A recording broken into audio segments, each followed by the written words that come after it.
सर्वकार्यार्थ सिद्धये।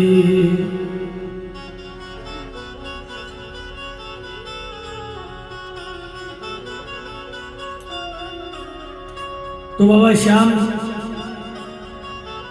की कथा में हम आगे सुनेंगे कि खाटू श्याम बाबा के जो दाढ़ी मूछ है वो कैसे आए। क्योंकि जब बाबा श्याम ने शीश का दान दिया था तब उनकी उम्र 14 वर्ष थी और वो भी द्वापर युग में। उस समय दाढ़ी मूछाना तो संभव ही नहीं था।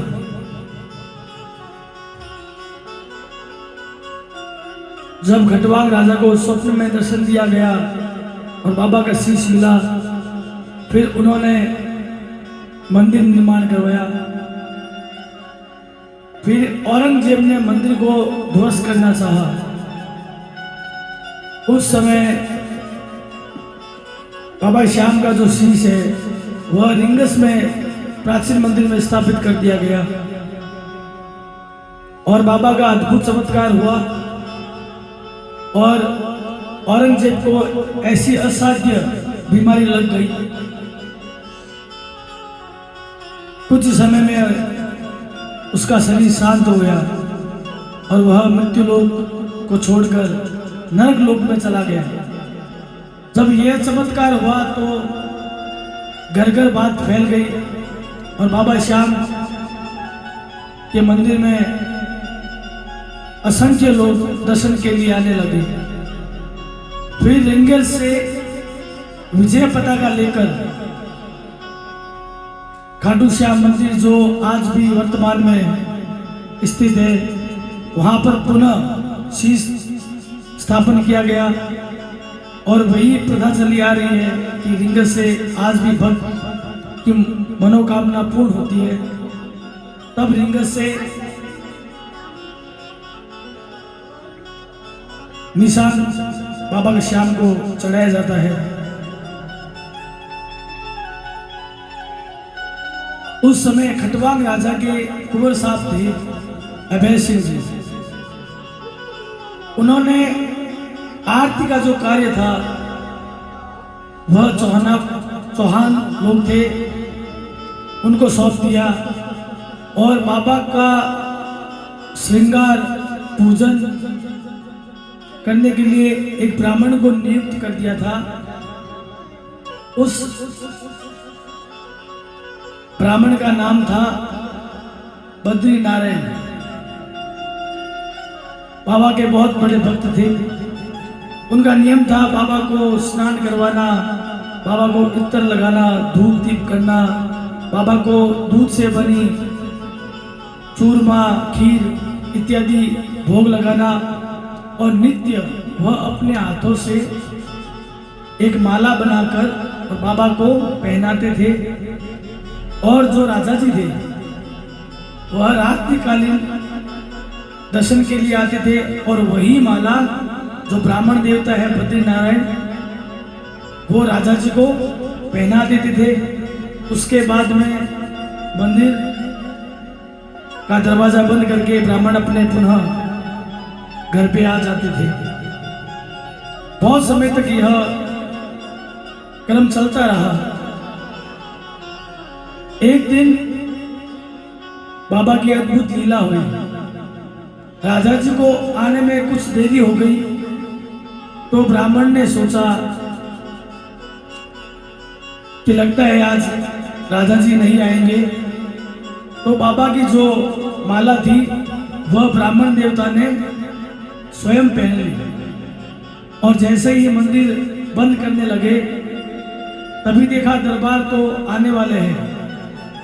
तो जल्दी से मंदिर के अंदर गए और वह पहनी हुई माला बाबा श्याम को वापस पहना दी। और जब राजा जी आए तब वह माला पुनः ब्राह्मण देवता ने राजा को पहना दी। अब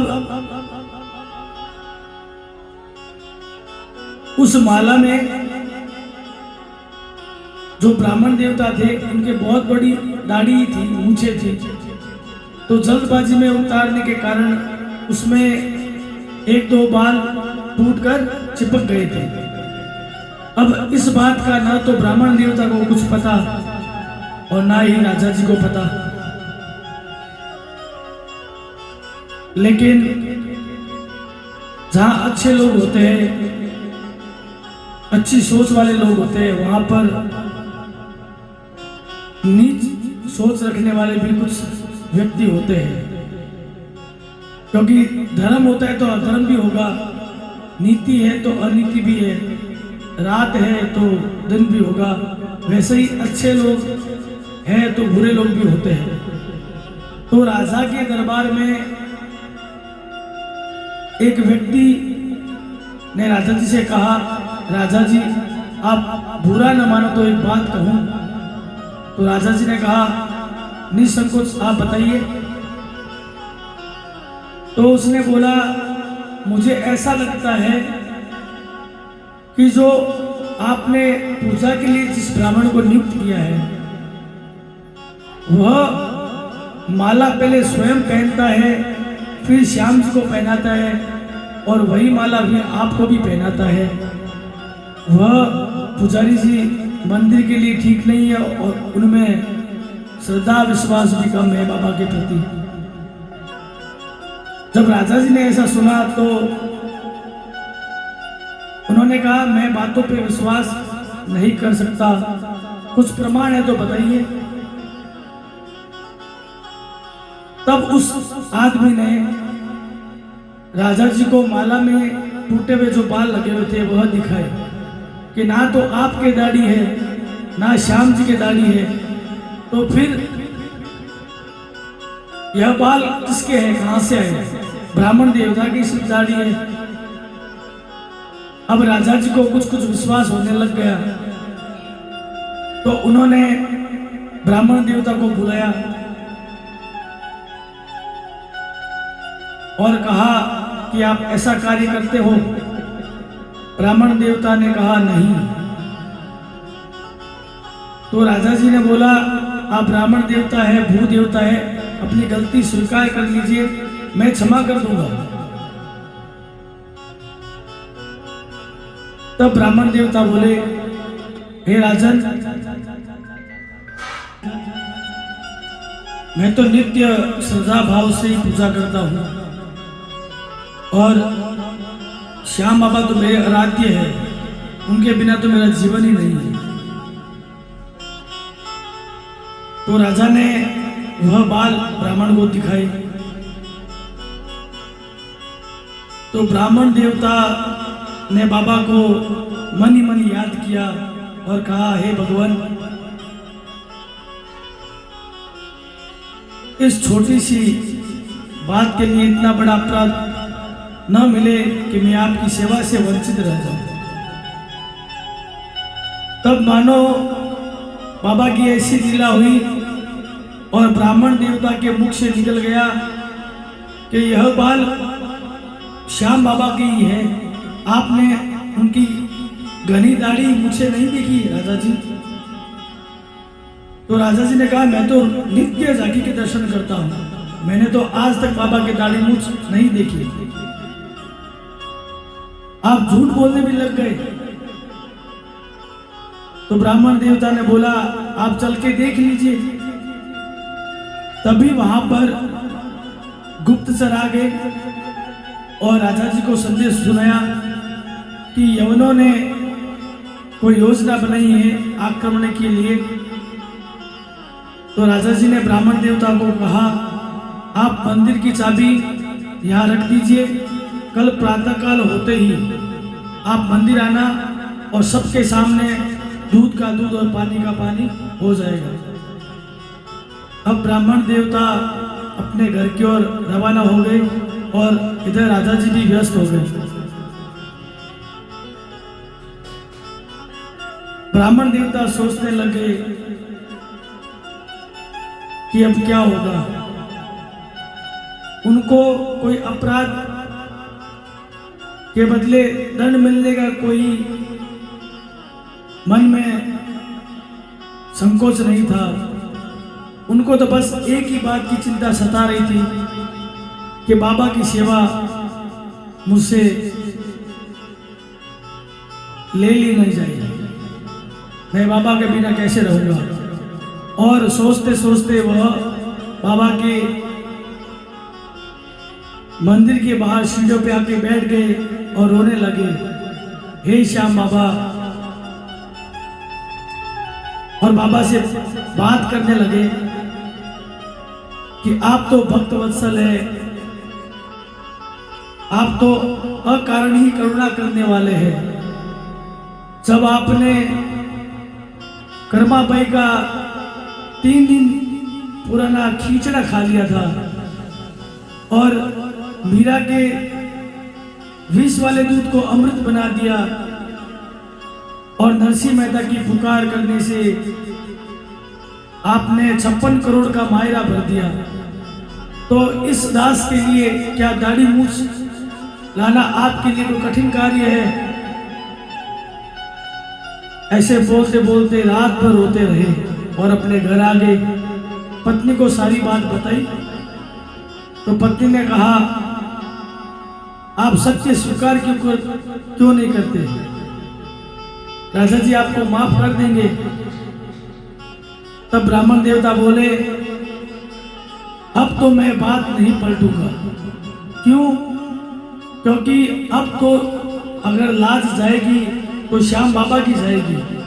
लोग यही बोलेंगे कि बद्रीनारायण ब्राह्मण बाबा के भरोसे हट करके बैठ गया, जिद करके बैठ गया। लेकिन बाबा ने बद्रीनारायण ब्राह्मण की पुकार नहीं सुनी। ऐसे करते करते प्रातःकाल हुई। जब सूर्योदय हुआ तब राजा जी मंदिर पहुंच गए और सैनिकों द्वारा ब्राह्मण को बुलाया गया और राजा जी ने ब्राह्मण को मंदिर की चाबी दी और बोला, मंदिर खोलिए। और क्रोधित होकर बोले, हे ब्राह्मण देवता, अगर बाबा के दाढ़ी मूछ नहीं हुई तो आपको मृत्यु दंड जरूर मिलेगा। तब बद्रीनारायण ब्राह्मण मन ही मन बाबा को पुकार करने लगे,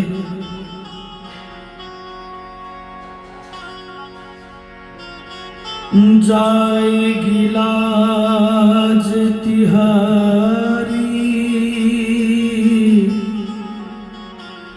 मोरो क्या बिगड़े गो,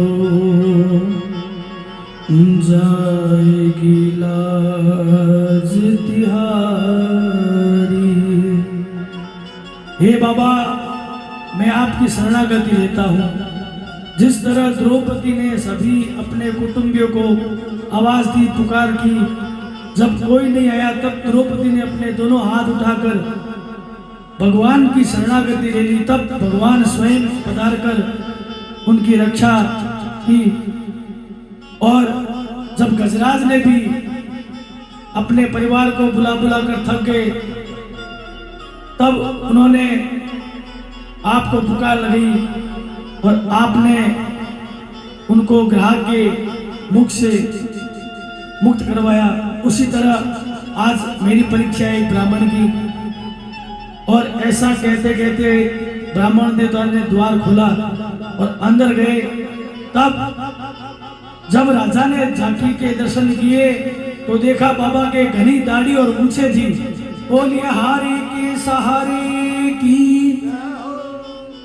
यह देखकर राजा बहुत अचंभित हो गए, बहुत आश्चर्य हुआ और उन्होंने क्रोधित होकर बोला कि बद्रीनारायण ब्राह्मण के साथ कौन मिला हुआ है? जो भी इस अपराध में शामिल है उन सबको दंड मिलेगा। और बाबा की शीश के पास आकर उन्होंने दाढ़ी को खींचा। उनको ये लग रहा था कि नकली दाढ़ी है। जब खींचा तब वहां से 2-3 बाल टूटे और वहां से रक्त की बूंदें आने लग गई। यह देखकर राजा को बहुत पश्चाताप हुआ और ब्राह्मण के चरणों में गिर गए। बोलिए भक्त वत्सल भगवान की। हारे के सहारे की, शीश के दानी की जय।